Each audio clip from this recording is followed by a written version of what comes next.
On the surface, the thing that the Gilded Age is most widely known for is industrial innovation and the expansion of the economy. A lot of this economic expansion came as a direct result of the destruction from the American Civil War and the consolidation of a mostly Republican government during that period. But the government and their decision making wasn't the only thing being consolidated.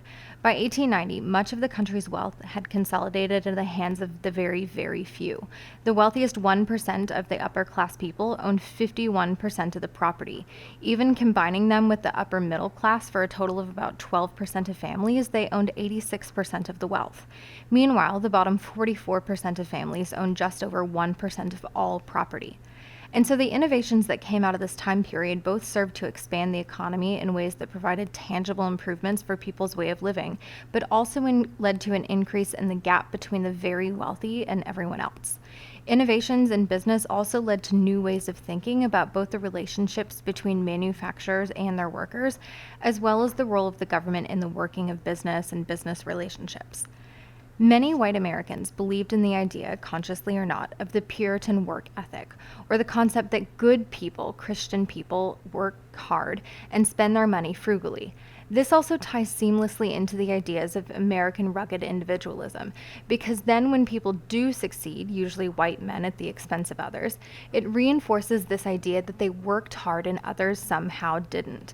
And so when the concept of social Darwinism rolls around in the early 20th century, the idea that people who are poor deserve to be poor because of some defect of their overall being fits in really nicely with the ideals that people already hold and have been holding for over 100 years at this point. And then when some people, like labor unions and the Populist Party, start petitioning for the government to step in on the behalf of common people and regulate our large, successful businesses, it seems to go against this grain. The idea that the government would step in, going against their traditionally laissez-faire stance, is what many in the government argue to be an interruption of not only the natural way of things, but the very foundations of American way of life. So when strikes break out in the labor market, they sometimes turn very violent, because the ideological change they're wanting to bring about is violent in nature. They're trying to change the very foundation, in some cases, of how the government views its relationship with labor and how common people can use the tools of innovation that are present in this time period to create a new version of the American dream. The thing that sparks this widespread debate and change is the period of massive innovation in the United States as a result of the American Civil War. Just like we saw in the period before the Civil War, the market revolution, the period after the Civil War continues along a path of patent innovation. In our chart here, you can see the growing number of patents filed from 1850 until the end of the 19th century. Keep in mind that in the period during the Civil War, some of the patent records may not be quite accurate in terms of numbers because some of those patents may have been filed with the Confederate government rather than the U.S. Patent Office. But in any case, there's an outpouring of ideas and innovations in every aspect of society, from farming to fashion to film production, that occurs during this period, which sparks economic growth and even the creation of entirely new economic industries. To give us an idea of some of the major changes during this period, here's a timeline of some major innovative events from the Gilded Age. Keep in mind that most of these are from the same white dudes because we're focusing on a handful of things here from a very specific genre of innovation. But there are a ton of inventions in fields like fashion, military equipment, agriculture, and entertainment from women, people of color, and recent immigrants. In 1869, the Union Pacific and Central Pacific Rail Companies finally finished the Transcontinental Railroad. If you recall from last semester, the Transcontinental Railroad was the product of heavy debate that led to things like the Kansas-Nebraska Act and Bleeding Kansas and the Gadsden Purchase. But even then, the actual decision to build the rail line didn't happen until the Civil War itself, when Lincoln and Congress wanted it as a means of getting goods and people to the West as a wartime measure. But here we are years after the war's end, and it's finally finished, because building thousands of miles of rail takes time. This is the case even when you have two separate companies starting at opposite ends building towards each other, because the Central Pacific at least had to, one, wait for their materials to arrive from all the way around the tip of South America, and two, had to blast through the Rocky Mountains, which is why their green line on the map here is so much shorter than the Union Pacific's yellow line. The Union Pacific is working in essentially wide open prairies. But at the same time, we know that the Transcontinental Railroad isn't just passing through wide open, empty space. That land, all of it, is occupied by Native American tribes who have lived there for hundreds of years. And increasingly, new tribal nations come to occupy a lot of those lands as policies from the U.S. federal government drove tribes from the east further and further into the west. And so a lot of the conflict that we saw from last semester, the Sand Creek Massacre, Fetterman Massacre, Ghost Dance Movement, Wounded Knee Massacre, all of these spring from increased white colonizer encroachment on indigenous land. Both companies, or teams if you want to think of it like a race, used immigrant labor to get this job done because this was incredibly backbreaking and dangerous work. The Central Pacific employed mostly Chinese laborers, and the Union Pacific employed a lot of Irish immigrants. And so, more than anyone really, it was these immigrant laborers who were responsible for creating the pathway that connected the East and the West to new markets and faster transportation. And these connections were really the most significant effects of this railroad and the subsequent northern and southern transcontinental rail lines that come after it. Once there's a steady overland connection that bridges the east and west, goods and people are able to travel significantly faster, days rather than weeks, which makes things not only more efficient but cheaper. This goes a long way to fueling this economic expansion that we see in the Gilded Age. And once you have one major rail line that spans the country, other rail lines grow around it, creating tons of little booming railroad towns along the way, which we're super familiar with in Texas. Places like Dallas and some of the suburbs like Plano would be some of these. And so the people who lived in these towns then become the markets for all of the cool new goods that are being produced, all of those patents we just saw on our last screen. And some of these innovations include things like the telephone, invented by Alexander Graham Bell in 1876, which will eventually replace the telegraph for most forms of communication. Just like the telegraph, the phone wasn't necessarily something that most people had in their individual homes, at least not initially, unless you were super wealthy. A lot of times it started off as something that people had in their business, or if you lived in an apartment building or townhome building, there might be one for the whole building. So when someone wanted to call you, they'd call the building phone, and the person who picked it up would have to come find you or take a message. And the way this worked was with a switchboard, which were often manned by women.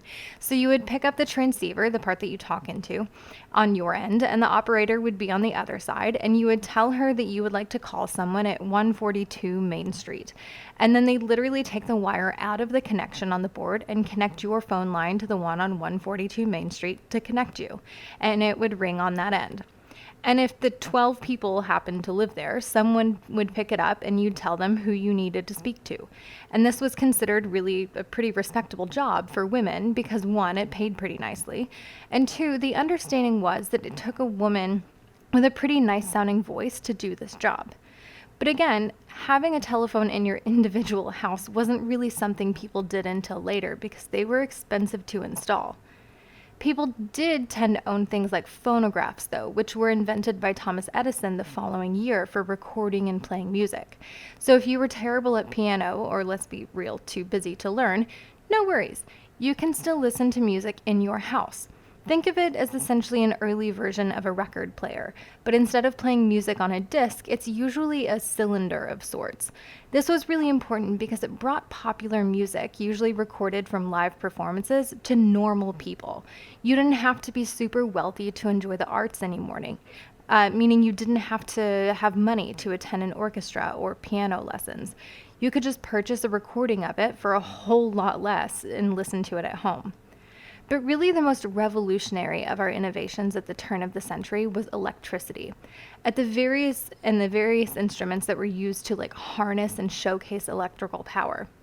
In 1880, Edison patented the first successful long-term incandescent light bulb. He didn't invent the light bulb, really, he just made a better version of it. And really, we're not even sure that it was his idea. He quite likely stole the idea from one of his interns and wrote it off as his own, which he did with alarming frequency. But in any case, the paperwork says it's his, so that's what we're going to go with. And the light bulb that he creates has massive ramifications on things like industry, because once manufacturers start using electricity and light bulbs to power their factories, they can work 24 hours a day, because they're not constrained by things like natural light eyesight and the ability to see safely or properly. That's not to say that some factories weren't already working 24 hours a day before this, because humankind has pretty much always found a way of creating artificial light: candles, oil, melted whale fat, etc. The problem with a lot of these is that they're either too dim or extremely unstable, and therefore a fire hazard to expensive machinery. And so the benefit of using light bulbs is that they put out a lot of, one, like consistent light, and two, a supposedly safer form of light. The problem that arises, though, is that in order to power these lights, you have to have a pretty significant amount of energy. And so the question becomes, what kind of energy does one use? And so in comes what are called the current wars between Edison and his backing company, General Electric, and Tesla and his backing company, Westinghouse. Edison advocated for a form of electricity called direct current, or DC, which is what's used in like batteries today and is generally seen as a safer to come into contact with, or at least direct contact. For example, when it's hung above ground, which it was in the 1880s. Tesla and Westinghouse used alternating current, or AC, which is easier to transfer between higher and lower voltages and tends to travel further distances. So you don't necessarily have to build your power plant in the city, but it's a lot more high risk in terms of safety. In the 1880s, Edison's funding and propaganda machine convinced a lot of people that the safety of direct current made it the better form of electricity overall. But by 1896, when Tesla's AC motor lit up the entire city of Buffalo, even Edison couldn't refute the superiority of AC in the overall scheme of things. Today, we know that with the right precautions in place, alternating current can be made just as safe, which is why we use it in essentially everything except battery-powered devices. When it comes to the people making decisions about industrial expansion and innovation, these are the people at the top of that decision-making pyramid. John D. Rockefeller, Andrew Carnegie, J.P. Morgan, and Cornelius Vanderbilt, who isn't shown here, are what we refer to as both captains of industry and robber barons. Which title you use to refer to them really depends on the context you're using to view their actions. When we look at these men as captains of industry, we're looking at their accomplishments, the things that they did that made them successful in business, or the things that set them apart from even each other. So as a modern example, we might look at Jeff Bezos or Steve Jobs as a captain of industry for the way that they revolutionized their fields of business or technology, and also their fortunes. But at the same time, all of these men can be seen as robber barons, or people who are taking away from the poor or the workers for their own wealth and benefit. Because both in the Gilded Age and in the modern era, that's how these people make their billions of dollars. They exploit the labor of their workers by paying them next to nothing, or making them work outrageous numbers of hours, or not letting them do things like take bathroom breaks, as was the case with Amazon, all for the sake of efficiency. And both in the time they lived in and in the present, we like to brush off the exploitation of these laborers by saying that these men were all once common people too, and that they somehow are excused from their exploitative actions because they took what was their laboring class position and rose above it to become the managing class. But that really isn't terribly true. These rags to riches stories that we use to paint our robber barons are really just a myth that we use to control the narrative of exploitation in favor of the elite. Because the reality is that yes, Carnegie was the son of immigrants and Rockefeller was the son of a more or less no-good snake oil salesman. And both of these men used the tools at their disposal to then create businesses that made them wildly successful. But those kinds of simplified narratives leave out a lot of information. For example, despite his parents' relative poverty in the United States, Carnegie enjoyed a well-educated childhood and started his company primarily on the good luck of having been promoted quickly in the rush of the Civil War. But of the many supposedly self-made men in his era, Carnegie's story is the only one that's really even close to being a rags to riches tale. He was the son of immigrants, and Catholic immigrants at that. And he did have to overcome a substantial level of poverty, no matter his educational background, in order to elevate himself. But the biggest problem with these overarching narratives, even Carnegie's, is that they tend to emphasize the idea that anyone can become successful in America if they just work hard enough, even immigrants, when we know that that simply isn't true. Others working twice as hard for twice as long are limited by things like race, gender, language, geography, and religion, or a mixture of these things all the time. And so when we talk about these men, it's perfectly fine to think of them as both captains of industry and robber barons, because to think of them exclusively one way or the other isn't historically honest. They did do things that were unique to their time and that created massive change for the economy and technology that we still look to as hallmarks of innovation today. And in many cases, that kind of innovative thinking should be celebrated for the kind of thinking that it is, because good critical thinking in problem solving situations is always something that should be looked at as a positive trait. But at the same time, some of the solutions that they envisioned came at a high cost to their employees, a cost benefit analysis that they made actively and chose to make again and again at an expense to their workers and for their own profit. Let's take a look at some of what this looks like. So, some of the very ingenious thinking that came out of our captains of industry weren't really necessarily tangible goods or products, but a way of doing business. Here we have two models of business: horizontal and vertical integration.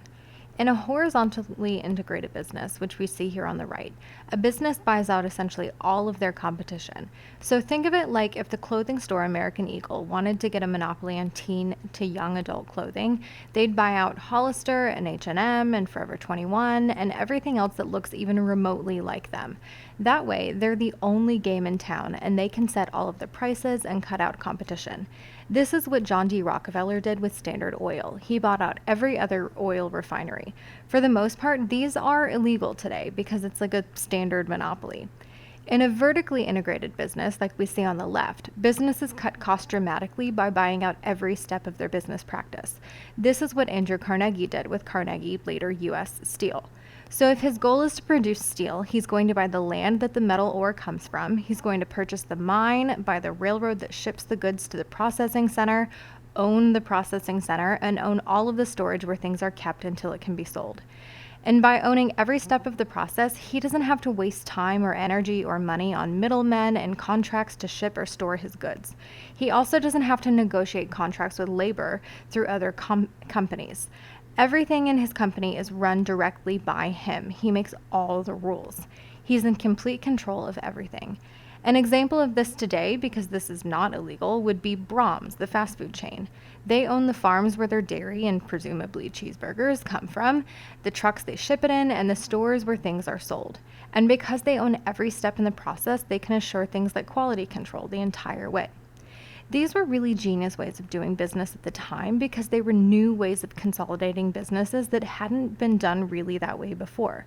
But all along the way, the people who get left out are the workers and the other small people in the company.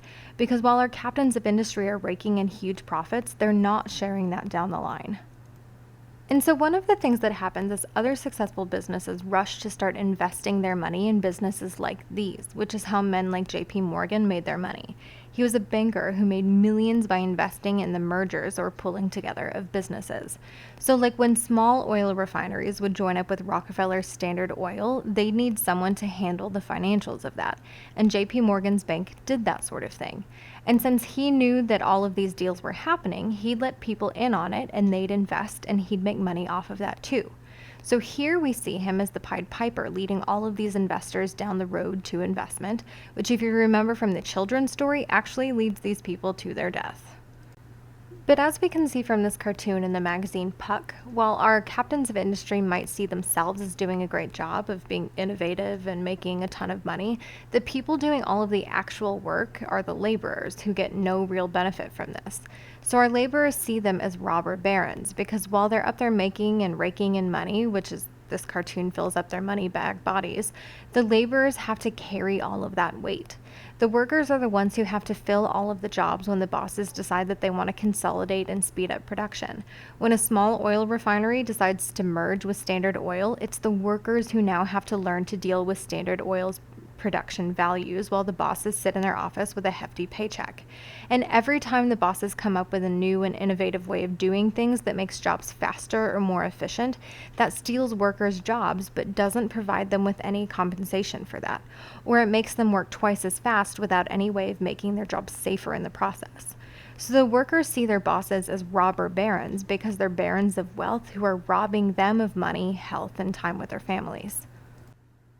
So let's talk about our laborers. One of the things we have to understand about labor in the United States is that despite their often shared economic status as generally poor-ish, labor tends to be an extremely diverse group in terms of gender, race, geography, culture, politics, and any number of other categories. So we have to work very hard to not lump them together into one giant category. For example, people in the North tended to make more money than people in the South. Racism meant that white workers made more than workers of color, and sexism meant that women made less than men, women of color making less than their white counterparts, and women of color in the South making the very least. But even within these tiers of social and economic standing, there were other things that set laborers apart from each other. Historian Nell Irvin Painter points out that, for example, teachers were solidly considered respectable members of society when it comes to social standing, but made less money economically than most common workers, something that many teachers still feel today. Other factors might improve one's respectability in society, like church attendance, participation in community or labor organizations like temperance organizations or labor union, or your family's longevity in the community. And so, even if one didn't have a lot of money, it didn't necessarily mean that they saw themselves as lowly or impoverished. We know that people have always used different means to elevate their own social standing over others, within and across gender, racial, political, and economic boundaries. This is no different. So, taking this into account, it's not surprising at all that a lot of our laborers during this time period looked at their own laboring condition, which was understandably terrible in most cases, but didn't necessarily always desire for the federal government to step in. Some people perhaps thought that it was the role of the state government instead, or some people didn't think that it was the government's role to step in at all. Some very adamantly believe still in the forces of a free market economy because they hope to become the bosses at the top rather than the ones being exploited. But still others, perhaps a small but very vocal group in the Gilded Age and Progressive era, fought for government reform on state and federal levels. And many within these circles were willing to use whatever means necessary, even violence, to make those changes happen.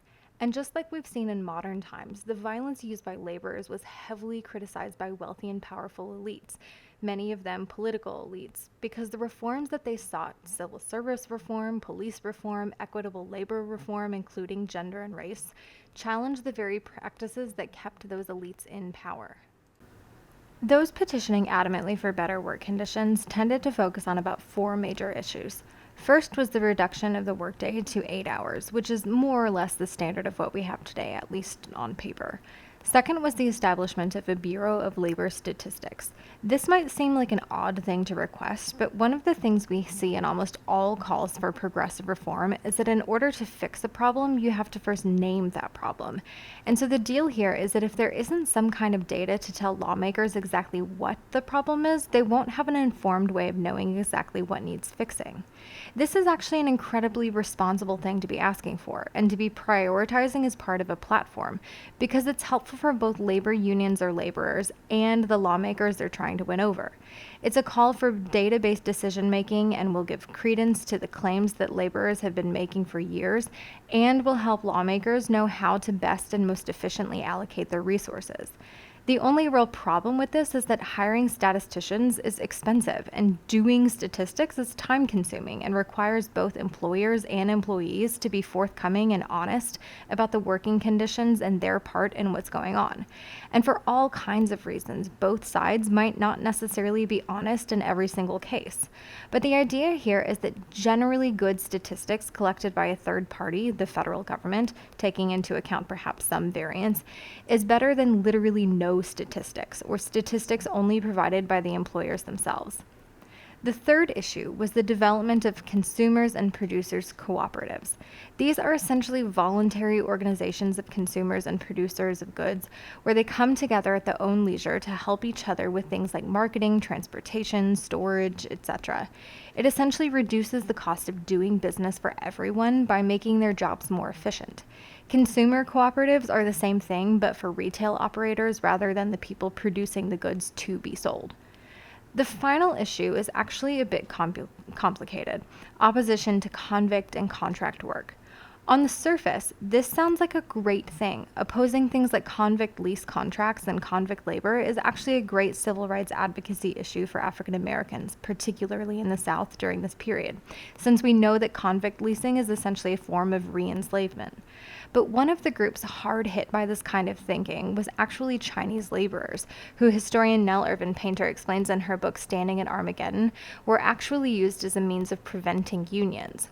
And so when it comes to labor reform, Chinese laborers were often, one, completely left out of the agenda, or two, active targets of rage and violence. And so when we talk about opposition to contract work, it's really talking about contract work done by immigrants rather than what our labor unions perceive to be rightful white working Americans. This is a really great example of our discussion earlier that labor history is complicated and our laborers are complicated, because all of these laborers, regardless of race, definitely belong to essentially the same economic class, but their allegiance to each other most definitely doesn't cross racial boundaries in every case. This is true even though some of our labor unions, like the Knights of Labor, are extremely welcoming to people across gender, racial, and political lines. Another issue that isn't on here, but that was totally something discussed a lot during the Gilded Age, was pay or wages. The major issue with money was that there was a very different kind of idea between workers and their bosses about what constituted a living wage, which is obviously something we're still dealing with in the modern era. For workers, a living wage meant that they would have enough money to be able to take care of the basics for their family: food, and even crappy home, clothing, these kinds of things. For their bosses, they didn't see it this way. In their minds, the workers were hired to do a job for the contracted amount of money that they were being paid. If they didn't like it, they were free to take their skills, or lack thereof, anywhere else and bargain for more money. That's literally the point of a free market economy. Your labor is yours. So if you want to make more money for that labor, you're free to improve upon it by being better at your job or getting more of an education. But they didn't see the point in paying laborers more money just because. The problem with this logic in the Gilded Age in particular was that workers weren't in the position to just go around and take their labor somewhere else, at least not most of them. The economy caused by our captains of industry, or robber barons, and their boom-bust cycles of economy meant that sometimes there was massive economic growth and job expansion, but sometimes there was also massive layoffs and not enough jobs for anyone. And in the times when the economy was good, workers were competing for jobs with increasing numbers of migrants from both international immigration and migration from city to city. Added to that, the second new technology came out that made a job replaceable by a machine. Those who could afford to replace their workers tended to opt for that. And so it's within these conditions that you have the emergence of large-scale national labor unions. Now, I want to emphasize that labor unions existed a long time before this. They just tended to be smaller scale and trade-oriented. More traditionally, they were for skilled workers only, and we called them guilds. I also want to point out that the Knights of Labor isn't the first national labor union to exist, but for the sake of choosing a starting point, we're going to start with them. When the Knights of Labor started off in 1869, it wasn't a fabulously large organization. Their growth didn't really occur in large numbers until after the Great Railroad Strike of 1877. As the map here indicates, the strike wasn't local by any means. Several railroads, including the Baltimore and Ohio, or B&O from Monopoly, threatened to cut the wages of their workers for the second time since the Panic of 1873.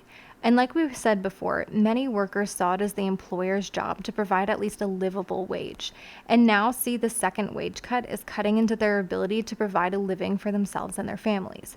And so they go on strike across the rail lines. In the various regions, local militias are sent in to put the strikes down, but as we've seen before, when this sort of scenario happens, the local militiamen are often part of the same socioeconomic class as the strikers, and so they're generally sympathetic to their cause, or at least can be moderately persuaded to be sympathetic to their cause. This is especially the case in the 1870s, when pretty much everyone is hurting as a result of the economic panic. And so the militias end up actually supporting the strikers. And so then the governors of the states involved have to request federal troops to be sent in. Now, this is where it's actually important that we take a look at this from a global perspective as well as the US perspective. Because at the same time that we're dealing with our own economic problems, over in France, they're dealing with government instability. Like, when are they not? But in this case, it's called the Paris Commune, which started in 1871. And so this is essentially a revolution within their government, and it was led by a group of radical and generally pretty violent socialists against the previous government structure. So bringing this back to the United States, the people who are leading this strike, which ends up going on for like 45 days, are labeled by the federal government as a bunch of leftists, like the people in Paris, or communists, as they call them, as in the Paris Commune.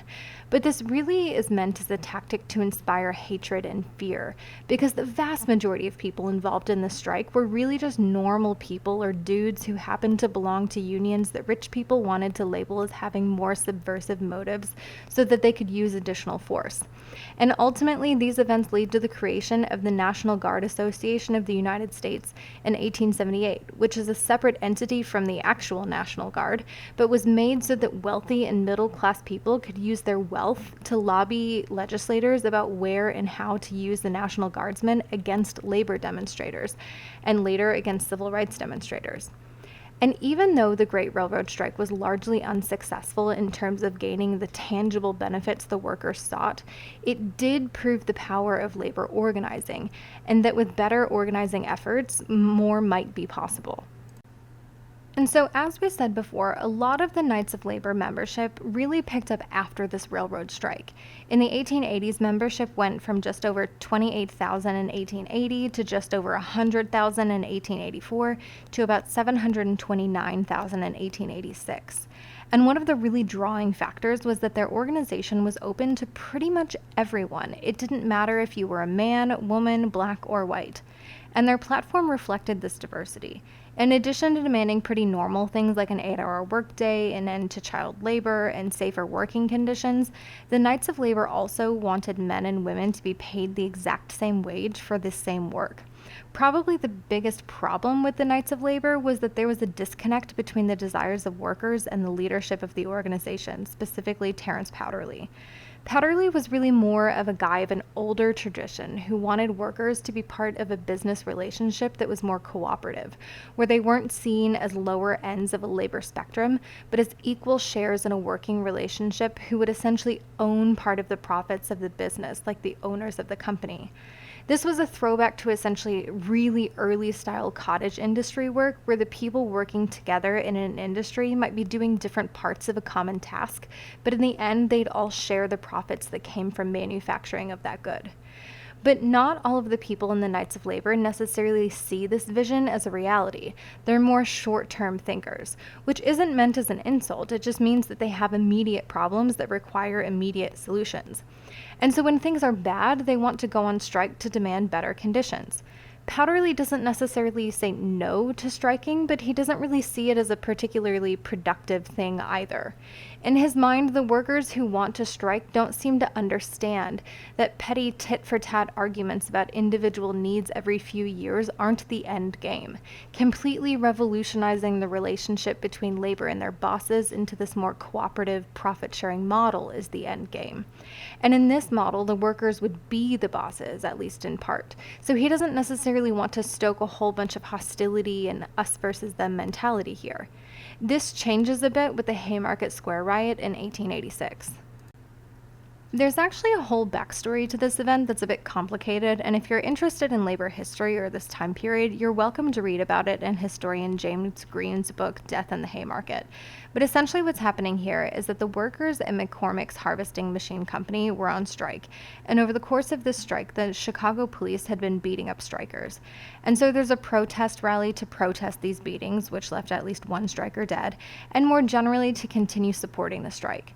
So on the day of this rally, the police arrive to break it up and a bomb goes off in the crowd. Only one officer is killed immediately and 7 die later of their injuries. The other 60 injured cops were hurt from police officers accidentally shooting each other. But just like our Great Railroad Strike, the tendency was to quickly associate these kinds of events with radicals and extremism in an effort to delegitimize the laborers and their cause and to legitimize the police and their brutality after the fact.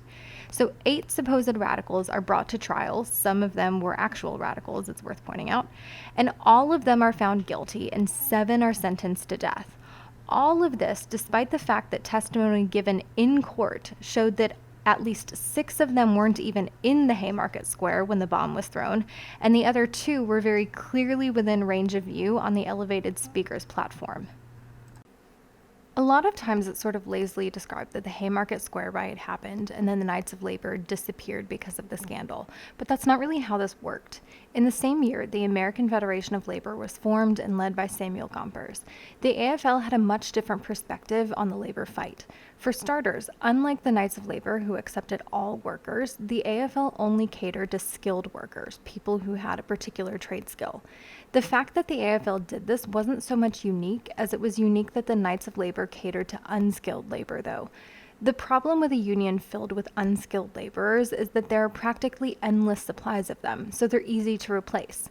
And that makes for a super weak negotiating position when it comes to disputes and strikes. So by allowing unskilled labor into his organization, Powderly actually took the risk of making his job infinitely harder. And so it actually makes a lot of sense that the AFL is going to go with a more traditional model of sticking with skilled labor for their union membership. But on top of this, they're different from the Knights of Labor in the sense that Gompers doesn't agree with Powderly's assessment of the relationship between labor and management, or at least the relationship he wants to exist. Gompers is willing to accept the capitalist society that we live in, or at least the one that existed in his time, and wanted to use his union to the advantage of workers to achieve benefits for them. So he does things like actively promote or evangelize the cause of unions. He does his best to make sure that people understand why labor unions are beneficial. He also uses the AFL to step in and mediate problems between bosses and workers so that strikes don't happen, since that's the number one thing everyone is trying to avoid in the first place. And he pushes for what are called closed shop workplaces, which is the place where everyone has to be part of the union in order to work there. This is as opposed to an open shop, where employment is open to anyone. You don't have to be part of the union. Now, pushing for a closed shop might seem obvious in terms of the benefits to workers in the AFL, but then one has to wonder why on earth the management would agree to this. Like, why would they want a union all up in their business? There are a lot of answers to this, and sometimes the answer is they don't. But when they do, some of the reasons are quite simple. Because when you think about it, if all the workers belong to the same union, the management knows that if there's an issue, they're always going to be dealing with one consistent group in mediation.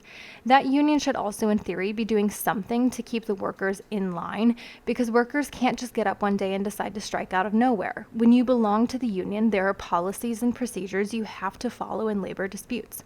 There's a chain of command and a structure to everything. And this is a lot more favorable to the management than having to deal with uncertainty and instability. After all, they don't have to pay for it. Union dues come out of the worker's paycheck. So ultimately, they're not at too much of a loss here. And when it comes to the AFL and Samuel Gompers, we'll see over time that he is more than willing to strike a balance between upholding capitalist structures and fighting for the needs of the workers he represents. Because Gompers isn't necessarily out to change the entire working world or change it all at once. He's out to chip away at worker inequality and, more importantly, to ensure that it's understood that workers have a right to do that, which means that he's got a bit of a conservative approach that isn't necessarily very inclusive of class, gender, or race, and can sometimes look more like collaboration with the very system he's trying to dismantle. But what the AFL does and continues to do as part of the AFL-CIO is ensure that workers have a right to organize. That's really what Gompers' legacy is, if you'd call it that. And so when it comes to these two labor organizations, the Knights of Labor does eventually die off, but it does so gradually, not overnight, and not as the effect of one singular event. The end of the Knights of Labor really has mostly to do with, one, the fact that the skilled workers they did have often left to join the AFL, and two, they didn't do well at reforming their ideals to match the modern ideas of labor movements. And in a time of increasingly hostile labor disputes, that mattered.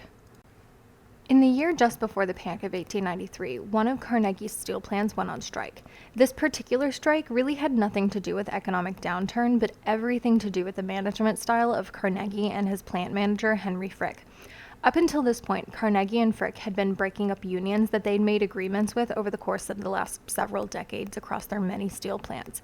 And in 1892, while Carnegie was overseas on vacation, he told Frick to break up the union at Homestead, Pennsylvania, before their contract expired that year. So Frick does all of the traditional things like cutting wages, and when the workers go on strike, he brings in scabs, or essentially temporary non-union workers or strike breakers, to take their place. He also sets up barricades around the steel mill to keep the original workers out, and hired a private police force called the Pinkertons to keep the strikers out. When the union workers tried to enter the steel plant anyway, the Pinkertons opened fire on them and began a battle that lasted for half the day. The violence didn't really end until the governor sent in over 8,000 state militiamen. Initially, public reaction to all of this is pretty heavily in favor of our strikers, who were obviously fired upon by the Pinkertons. But over time, that support faded after an extremist within the labor movement tried to assassinate Frick. And as the union's barring of African Americans from their ranks meant that now African Americans from the South were brought in as scabs to fill non-union jobs left by the strike. This led to considerable racial tension that we'll see grow even stronger over the course of the next several decades, especially in the World War I and World War II era. About 2 years later, we have another strike that gains national attention, but this time the circumstances are really very different. By the time we get to 1894, there's been a huge financial panic in 1893 that's wiped out most of the economy and caused joblessness across the country. This is the same economic panic that reinvigorated debates over paper or silver currency, government ownership of public utilities, and would lead to the rise of the Populist Party and things like William Jennings Bryan's Cross of Gold speech. And so in 1894, we're really just not doing so great economically speaking. And so when we talk about the Pullman Company cutting wages here, it's very different from what we saw just 2 years earlier with Carnegie. That was a strategic business choice. This is out of economic necessity. So to give some background here, the Pullman Company makes and facilitates the use of Pullman cars, which are essentially train cars. And some of these are like the fancy train cars that very wealthy people, including like the president, ride in, things like sleeper cars. And Pullman knows that part of the reason for labor unrest in the 1870s and such was that laborers were leaving work with very little pay and then going to these really beat down homes in terrible neighborhoods that were sometimes crime ridden, etc., etc. And so his philosophy is that if you want your workers to be generally happy and therefore not strike, you should do something to make their standard of living better. So the Pullman Company creates essentially what are called company towns, which in essence are modeled a little bit like the Lowell system, where workers live in homes that are kept up and run by the Pullman Company, and which are close to the factories so they don't have to worry about traveling to work. And generally speaking, these company towns are kept up kind of nice and have some greenery and such, like you can see in the image on the right. But how this works is each week or month, part of your pay is automatically deducted from your check to go towards your rent. And you don't have a say in what the rent is because it's run by Pullman. Keep in mind that Pullman also controls how much you get paid. So here's the problem in 1894. That particular year, more than once, the Pullman Company raises the cost of rent for their housing, but cuts the cost of living, or in some cases, at least doesn't also raise the pay to match. And when the workers point this out, the Pullman Company is like, well, yes, we can see how that seems unfair, but how is this our fault? And the workers are like, what do you mean, how is this your fault? You're literally in charge of both of those things. And so the workers of the Pullman Company go on strike in a national railroad strike led by a man named Eugene V. Debs. Now, we'll be talking about Debs on and off for a while, but he's known more or less as the father of American socialism. And at this point, there are a number of people in the United States who subscribe pretty vocally to the ideas of socialism. I don't want to overemphasize their numbers here, though, because the Socialist Party was never really a majority in the United States, but they did have a pretty hefty impact in terms of imposing their ideas into mainstream politics.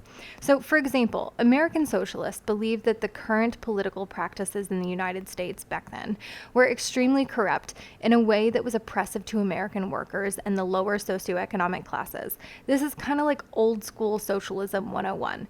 And so the kind of program they wanted was, in this order: 1, to fix the government corruption by giving more power to the people to put checks on their representatives, and 2, to then have the government take ownership of public utilities and divide the profits, or at least the benefits, evenly among the people.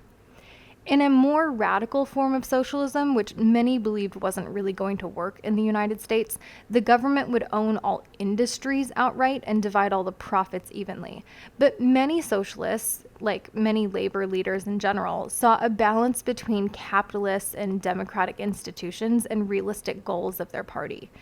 It's also worth pointing out that Debs doesn't identify as a socialist until after the Pullman strike and his arrest as a result of it. At the point of the Pullman strike, Debs is the leader of the union leading it, the American Railway Union. And so he's in charge of coordinating everything that's happening and making sure that the union men remain calm throughout the process, which for the first bit, he's actually doing a pretty good job of. His strategy is the workers will boycott doing their jobs of hooking the Pullman cars together, essentially linking up the cars to make one long train. And when Pullman tries to bring in scabs to break up their strike, it will cause other Pullman workers in the parts of the country to get mad and leave work too.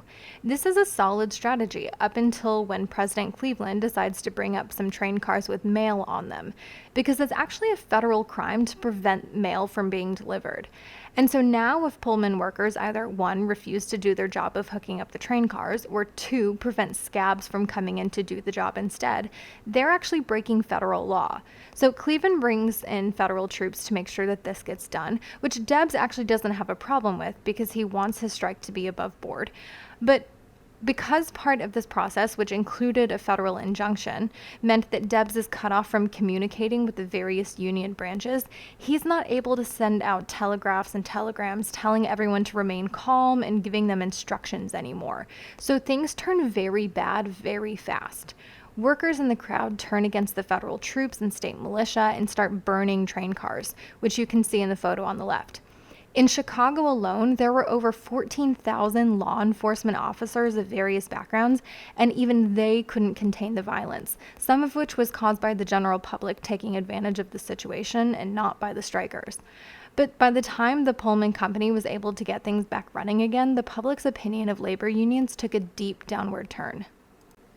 In all the labor organizing and the calls for regulation by groups like the socialists, populists, and workers and farmers in general, there were some regulations that, at least on paper, did come about during the Gilded Age that are worth discussing.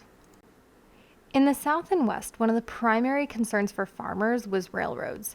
When you lived in the middle of nowhere, chances were that there was usually one railroad running through your town.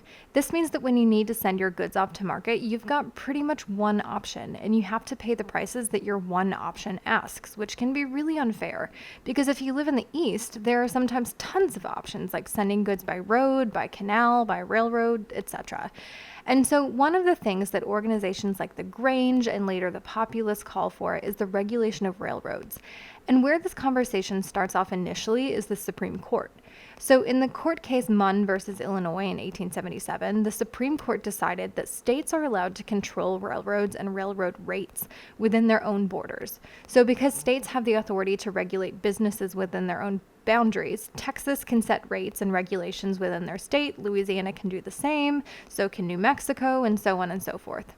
The problem is that when you're talking about interstate businesses, especially ones like railroads, that can become very complex and not necessarily good for consumers. What if the rail line is extremely safe running through New Mexico because they have great safety standards, but not so good in Louisiana?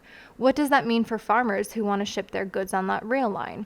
Or what if the shipping rate is 10 cents per mile through Texas, but then 25 cents per mile through Louisiana? What if the train gets stuck or shut down for 10 hours right on the border? Is there a rule for that? And so nearly 10 years later, we have the case Wabash versus Illinois in 1886, which overturns the Munn decision and says that no, actually the Constitution is very clear that when it comes to interstate commerce or commerce between states or across state borders, it's up to Congress to regulate that. Which it's interesting that it took so long to come to this decision, because we literally dealt with this already in Gibbons versus Ogden back in 1824. But in 1887, Congress sets up the Interstate Commerce Act, which sets up the Interstate Commerce Commission. And their job is to do things like regulate prices for interstate commerce and make sure that there aren't any sketchy things going on, like special rates for certain companies versus individuals. A huge shortfall of the Interstate Commerce Act and the ICC, though, is that, like a lot of regulatory laws from this period, it looked really nice on paper, but it didn't actually do a lot. Railroad companies at the time were actually pretty chill with it. If you look at our quote here from one of the B&O Railroad's lawyers, he explains that the Interstate Commerce Act is good for them because it looks nice as a public-facing document, as in it makes the public think that the railroads are being regulated. But in reality, the supervision is what he calls nominal, which means it's really a pretty small effect for them. And so what he says here is that as a lawyer, his strategy isn't going to be to spend his time spinning his wheels trying to get rid of the ICC or the Interstate Commerce Act, but to see what loopholes he can find and legal language he can exploit to use it in his favor. And this isn't uncommon. We see the same thing with the Sherman Antitrust Act. The Sherman Antitrust Act is passed in 1890 and on paper looks like it's supposed to regulate monopolies, hence antitrust or anti-monopoly essentially. If you look at our wonderful cartoon here from Puck, it's called Bosses of the Senate, and it does a really great job of explaining the problem at hand here. We've got the U.S. Senate meeting here in the foreground, and in the background there are various money bag men like we saw earlier on the raft being carried by our laborers. These are our robber barons. If you look at their money bag shirts, which are probably hard to read on the screen here, it says things like Oil Trust, Steel Beam Trust, Copper Trust, and Sugar Trust. So these are our monopolies, and they're watching over the Senate, essentially making sure that the senators in the U.S. Senate remember that they need to do what our robber barons want, because those are the people whose money put them in that position of political power.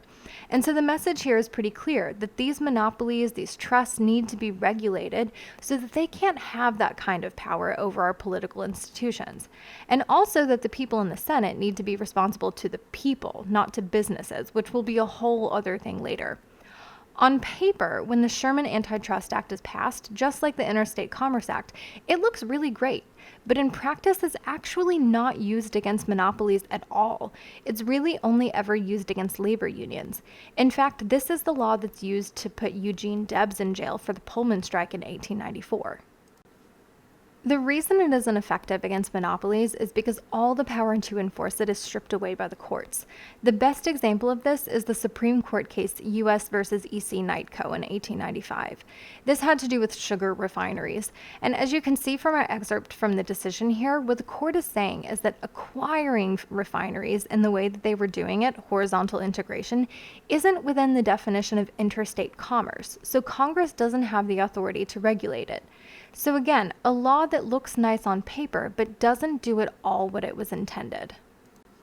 The relationship between labor and management in the Gilded Age was complex and often carried a lot of tension, but it's important to remember that the clusters of more violent labor disputes that we see happening on the national scale nowhere near match the number of labor disputes that were mediated peacefully between labor unions and management in this period.